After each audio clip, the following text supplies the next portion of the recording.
ആരോഗ്യരംഗത്ത് കൂട്ടായ പ്രവർത്തനത്തിന്റെ ഭാഗമായാണ് മണലൂർ കുടുംബാരോഗ്യ കേന്ദ്രത്തിന് പുതുതായി NQAS അംഗീകാരം ലഭിച്ചതെന്നും ദേശീയതലത്തിൽ അംഗീകാരം നേടാൻ കഴിഞ്ഞതിൽ അഭിമാനമുണ്ടെന്നും Manalur panchayat president Simon തെക്കത്ത്, vice president Beena Xavier, ആരോഗ്യ കേന്ദ്രം ഹെൽത്ത് ഇൻസ്പെക്ടർ PB പ്രിയേഷ് തുടങ്ങിയവർ വാർത്താസമ്മേളനത്തിൽ അറിയിച്ചു. അന്തിക്കാട് ബ്ലോക്ക് പരിധിയിലെ 5 പഞ്ചായത്തുകളിൽ മണലൂരിനാണ് നേട്ടം കൈവരിക്കാൻ സാധിച്ചത്.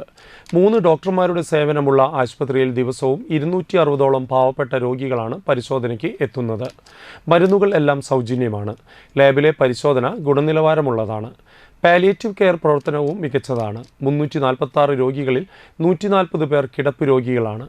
ഡോക്ടർമാരുടെയും നഴ്സുമാരുടെയും നേതൃത്വത്തിൽ വാഹനത്തിൽ വീട്ടിൽ എത്തിയാണ് പരിചരണം നടത്തിവരുന്നത്. ഓരോ വർഷവും 12 ലക്ഷം രൂപയാണ് ചികിത്സാ രംഗത്ത് പഞ്ചായത്ത് വിനിയോഗിക്കുന്നത്.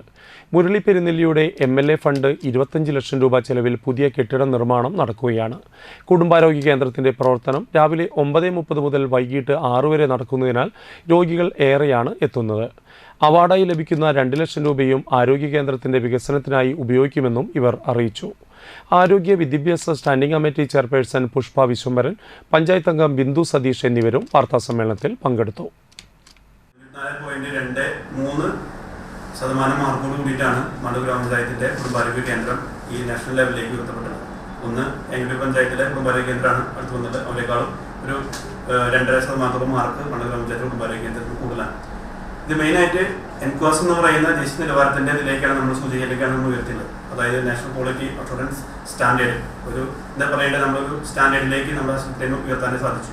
ഇതിൽ ഉയർത്താനായിട്ട് ഇവിടെ നമ്മുടെ ഹെൽത്ത് ഇൻസ്പെക്ടർ ഉണ്ട്, അതുപോലെ തന്നെ വൈസ് പ്രസിഡന്റ് ഉണ്ട്, അതുപോലെ തന്നെ മെമ്പർ ഉണ്ട്, ആരോഗ്യ ചെയർമാൻ ഉണ്ട്, ഇവരൊക്കെ ഉണ്ട്. ഇതിലൊരു കൂട്ടായ പ്രവർത്തനം പഞ്ചായത്തിന്റെ ഭാഗത്തു നിന്ന് കൂട്ടായ പ്രവർത്തനത്തിന്റെ ഭാഗമായിട്ട് നമുക്കിത് ഇങ്ങനെ എന്താ പറയുക ഒരു സ്റ്റാൻഡേർഡിലേക്ക് ഉയർത്താൻ പറ്റി.